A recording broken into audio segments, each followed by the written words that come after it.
And then you wonder why people shoot up schools and why people completely lose it and do all these horrible things, because they're so unwell and they have no medicine. And one of the things, Sidi al-Jamal, not the Egyptian, but the famous Moroccan, he said, he has a book called The Meaning of Man, Ma'na al-Insan.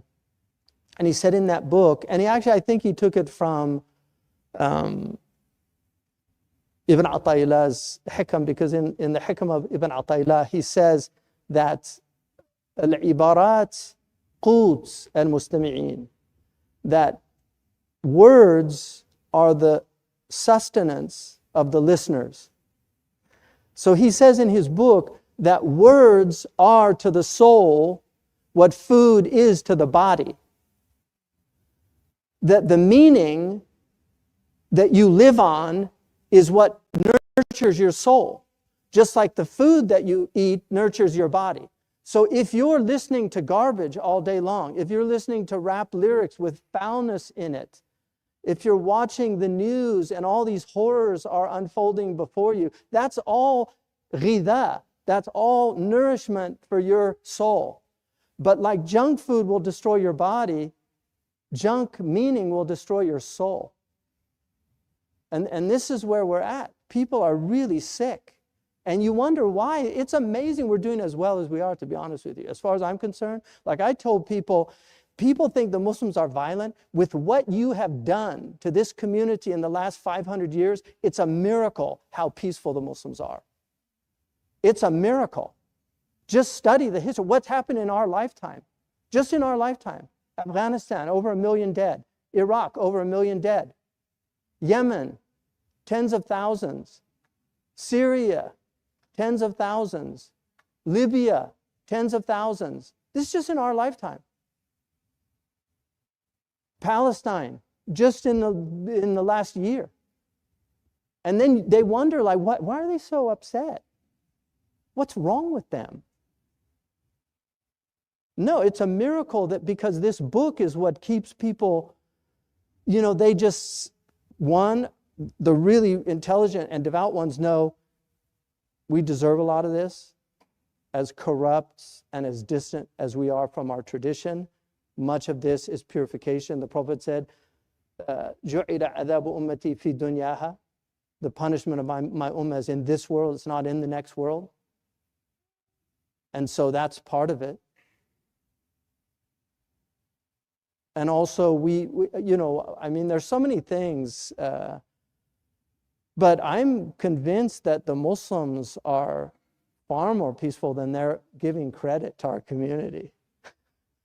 I'm serious. I genuinely believe that.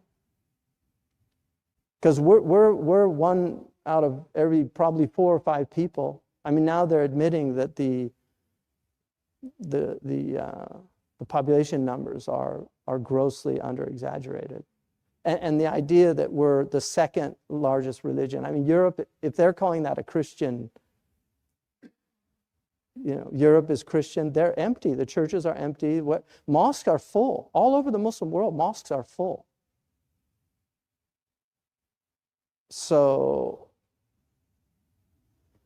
this, you know, وَلَقَدْ خَلَقْنَا الْإِنسَانَ وَنَعْلَمُ مَا تُوَسْوِسُ بِهِ نَفْسُهُ. So reminding of our khalq. Because this surah is about Yawm al-Qiyamah. It's about that Allah is Qadr. First of all, Qadr, Allah is capable of sending a warner and a messenger. So we're not deists or theists that believe in an impersonal God. We actually believe that in a God who, out of benevolence, sends people to explain to us. Because everything that we make of any sophistication, when you buy it, you get the operating manual. Now, one of the interesting things about human beings, nobody reads the operating manuals. And then they get frustrated and try, especially men. Women are better at that than men are. But nobody reads operating manuals. You get a new car and there's a book, they give you a book. And then you just try to figure it out on your own. Pushing buttons and see which one turns this on or that on. This is a human condition. So Allah sent an operating manual which are these books of Revelation, to tell us about this incredibly complicated creature. How you work. You have reason, you have emotion, you have appetites. They need to be aligned. They need to be ordered. And here's how you do it. One of the ways is fasting. To learn to control your appetites. Another is swallowing your anger. وَالْقَاضِمِينَ الْغَيْظِ, to learn to control your emotions so that you don't blow up. Literally and figuratively. Because some people now literally blow themselves up. They're so angry. So, and then how to operate this. How to make this function properly. So we have a whole understanding that comes with it. So the khalq of the insan is very important. And then that Allah knows the innermost soul of that human being. And then if you look again, the consistency of throughout the Qur'an, because Allah subhanahu wa ta'ala says, He gives the 7 stages of our creation, right? That Allah subhanahu wa ta'ala, لَقَدْ خَلَقْنَا الْإِنسَانَ مِنْ سُلَالَةٍ مِنْ طِينٍ, first stage. So our essential nature is mud and earth. Like if you look at the things that we are composed of, it's mud and earth. It's mud, but it's literally water and earth. Those are the 2 components of the planet. And so we have in us, we have calcium, we have potassium, we have these minerals, and then we have this amazing skeletal system and the muscles, the brain, all these things. And then ثُمَّ جَعَلْنَاهُ نُطْفَةٍ فِي قَرَارٍ مَكِينٍ. And then we put the human being as a nutfa, and the nutfa is the zygote, right? فِي قَرَارٍ مَكِينٍ. This is the alaq, which is translated, and I genuinely believe it's mistranslated as clot of blood. It doesn't mean clot of blood. The alaq is a clinging thing. It's anything يَتَعَلَّقُ بِشَيْءٍ. So when the zygote comes down into the womb, يَتَعَلَّق, it embeds itself into the womb of the woman. So it literally يَتَعَلَّق, and it's a perfect description of what it does. And this is all microscopic. You can't see this. We only know these things now. So the Qur'an is very accurate. And even Keith Moore, the embryologist, admitted that the Qur'an is really the first accurate picture of embryonic stages.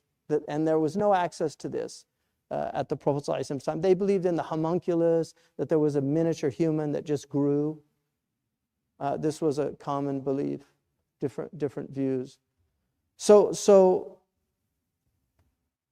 ثُمَّ خَلَقْنَا النُّطْفَةَ عَلَقَةً. So that's the alaq comes alaqa. It just clings to it embeds itself.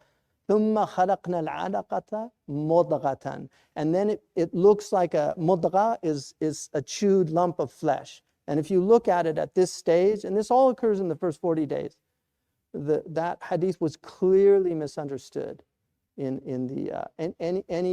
who knows modern embryology knows.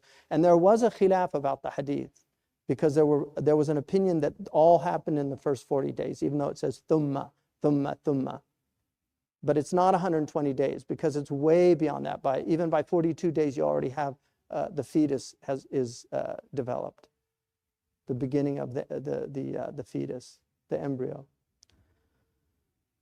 And then so فَخَلَقْنَا الْمُضْغَةَ, then the mudgha becomes عِظَامًا. And then look at the switch. فَكَسَوْنَا الْعِظَامَ لَحْمًا. The only time in this process, Allah changes from khalaqna to kasawna. And Raghib Isfahani said, if you look at the difference between all those previous stages, they're stages of khalq, but the lahm, the flesh, is a clothing, because the thing about clothes, you can replace them. You can't replace bone. You actually have to implant bone from somewhere else. But lahm will grow back. So he says, kasawna al-'idhama lahma is an appropriate, because it's the kiswa. It's like because you can lose a piece and it grows back. Just like the cloth, you can replace the cloth like that. And then ثُمَّ أَنشَأْنَاهُ خَلْقًا آخَرَ. And this is the insha of the khalq akhar, is a new creation. And this is the rational human being, the human being that has aql, which is different from all the other creatures. They have a type of intelligence, but not the intelligence that we've been given. That this is the intelligence that we've been given. It's a ثم أنشأناه خلقا آخر فتبارك الله أحسن الخالقين. Glory or blessed is God, the best of creators, the best of creators. Ahsan, it's the best. It's the one done with the ihsan. ثم إنكم بعد ذلك لميتون. And then after that you will die. Like He's created us to die. So we have to go through this next stage. And like Maulana says, I was mineral, and then I died and became vegetable, and then I died as vegetable and became animal, and then I died as animal and became human, and I will die as a human and become an angel. What have I ever lost by dying? It just gets better. I mean, somebody told me today that Sid Abdullah Schleifer, I don't know if people who know him, but he was a Jewish convert to Islam. He's a very interesting man. I met him several times at different places, but he just died on the 27th night, right? So actually, he died in Turkey. But he had been a beat. He was a beat in New York. The Beats. People don't know the Beats. They're too young now. But the Beat. They were before me also. I'm old, but I'm not that old. So the Beats became the hippies, right? But that was the next iteration. And then he had a deep sense of justice. Which many righteous, the real Jews do. You know, they have that sense. That's why so many have been out protesting about what's happening.